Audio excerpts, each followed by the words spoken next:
നമസ്കാരം, welcome to age and talks. ഈ വരുന്ന ജാനുവരി മാസം നമ്മൾ നാഷണൽ തൈറോയ്ഡ് അവയർനെസ് മന്തായി സെലിബ്രേറ്റ് ചെയ്യുന്നു. ഇന്ന് നമ്മൾ ഡിസ്കസ് ചെയ്യാൻ പോകുന്ന ടോപ്പിക് തൈറോയ്ഡ് ആൻറ്റിബോഡി ടെസ്റ്റുകളെ പറ്റിയാണ്. നിങ്ങൾക്കറിയാം, തൈറോയ്ഡ് രോഗങ്ങളെ കണ്ടുപിടിക്കുന്നതിന് വേണ്ടി നമ്മൾ പ്രധാനമായും ചെയ്യുന്ന 3 ടെസ്റ്റുകളാണ് T3, T4, TSH. ഇതുകൂടാതെ പലപ്പോഴും തൈറോയ്ഡ് ആൻറ്റിബോഡി ടെസ്റ്റുകളും ചെയ്യേണ്ടതായി വരുന്നു. തൈറോയ്ഡ് ആൻറ്റിബോഡി ടെസ്റ്റുകൾ പ്രധാനമായും നമുക്ക് 4ആയി തരംതിരിക്കാം. അതിലും പ്രധാനമായി ചെയ്യുന്ന ടെസ്റ്റാണ് ആൻറ്റി TPO ആൻറ്റിബോഡി ടെസ്റ്റ്. അതുകൂടാതെ anti thyroglobulin antibody test, TSH receptor antibody test, thyroid stimulative immunoglobulin test. TPO antibody ടെസ്റ്റിനെ കുറിച്ച് ഞാനിപ്പോൾ പറയുന്നതായിരിക്കും. അതുകൂടാതെ ഉള്ള ടെസ്റ്റായ തൈറോഗ്ലോബുലിൻ ആൻറ്റിബോഡി ടെസ്റ്റ്, ഇതും പലപ്പോഴും ഹൈപ്പോതൈറോയിഡിസം ഉള്ള രോഗികൾക്ക് ചെയ്തു വരുന്നതായി കണ്ടുവന്നിട്ടുണ്ട്. എന്നാലും ഇത് പ്രധാനമായും ചെയ്യുന്നത് പാപ്പുലറി തൈറോയ്ഡ് ക്യാൻസർ അഥവാ തൈറോയ്ഡ് ക്യാൻസർ ഉള്ളൊരു രോഗിക്ക് തൈറോയ്ഡക്ടമി ചെയ്തതിന് ശേഷം വീണ്ടും ക്യാൻസർ വന്നോ ഇല്ലയോ നമ്മൾ മോണിറ്ററിങ്ങിൻ്റെ ഭാഗമായി നോക്കുന്നു. അതിനു വേണ്ടിയാണ് പ്രധാനമായും ഈ ടെസ്റ്റ് ചെയ്യുന്നത്. ഇതുകൂടാതെ അടുത്ത ആൻറ്റിബോഡി ടെസ്റ്റ് എന്ന് പറഞ്ഞാൽ TSH റിസപ്റ്റർ ആൻറ്റിബോഡി ടെസ്റ്റ് അഥവാ തൈറോയ്ഡ് സ്റ്റിമുലേറ്റീവ് ഇമ്യൂണോഗ്ലോബുലിൻ ടെസ്റ്റ്. ഈ ആൻറ്റിബോഡി ടെസ്റ്റുകൾ പ്രധാനമായും ചെയ്യുന്നത് ഹൈപ്പർ തൈറോയിഡിസം ഉള്ള രോഗിക്ക് അതിൻ്റെ കാരണം കണ്ടുപിടിക്കുന്നതിന് വേണ്ടിയാണ്.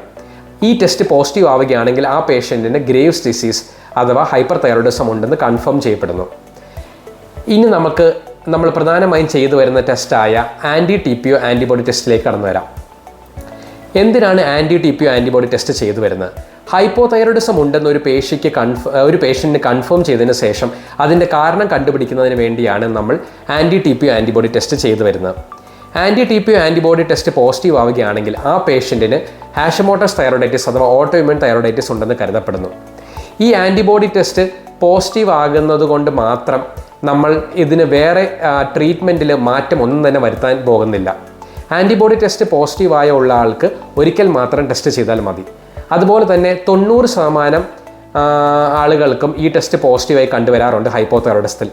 പക്ഷേ 10% ആളുകൾക്ക് ചിലപ്പോൾ ആൻറ്റിബോഡി നെഗറ്റീവായി കണ്ടുവരുന്നതുമുണ്ട്.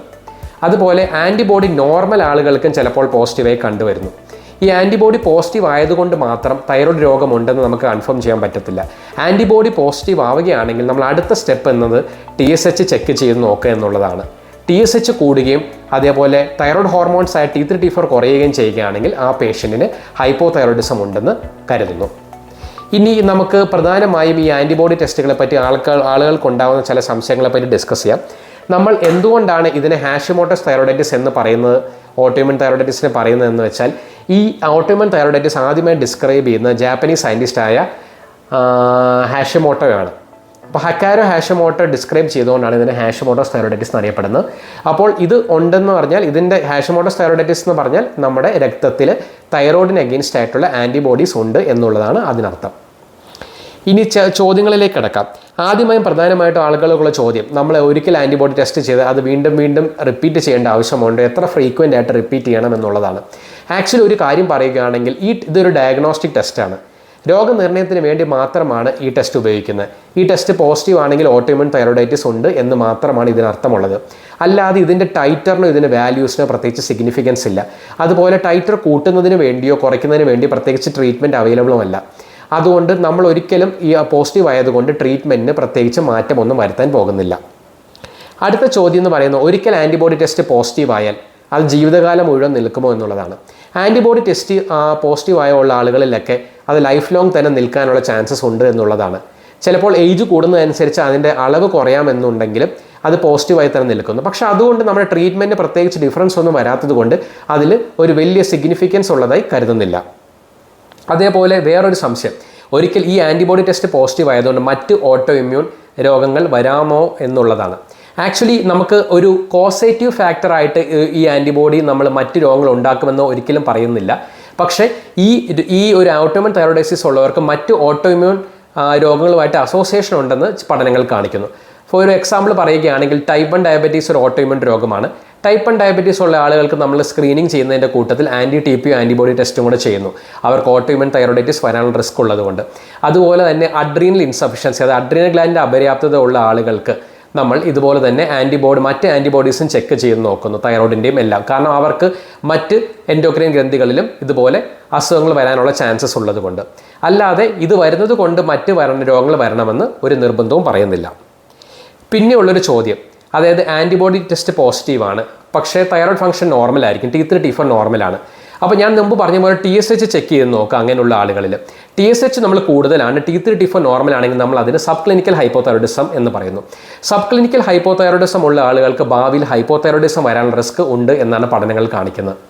അതായത് ആൻറ്റിബോഡി ഒരിക്കൽ പോസിറ്റീവ് ആയാൽ അതിൽ 30% ആളുകൾക്ക് ഭാവിയിൽ ഹൈപ്പോതൈറോയിഡിസം വരാമെന്നാണ് പറയുന്നത്.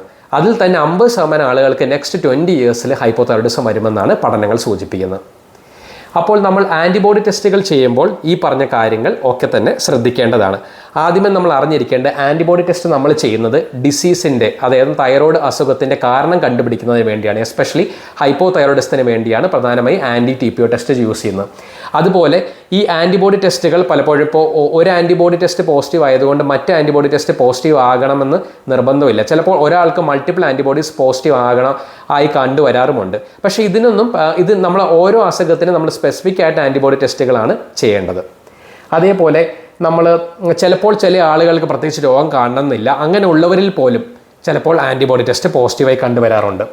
അതുപോലെ തന്നെ ഈ ആൻറ്റിബോഡി ടെസ്റ്റ് വീണ്ടും റിപ്പീറ്റ് ചെയ്യുന്നതിൽ പ്രത്യേകിച്ച് പ്രയോജനമൊന്നുമില്ല. ഇതൊരു ഡയഗ്നോസ്റ്റിക് ടെസ്റ്റ് ആയിട്ട് മാത്രമാണ് പ്രധാനമായിട്ടും TPO ടെസ്റ്റ് യൂസ് ചെയ്യുന്നത്.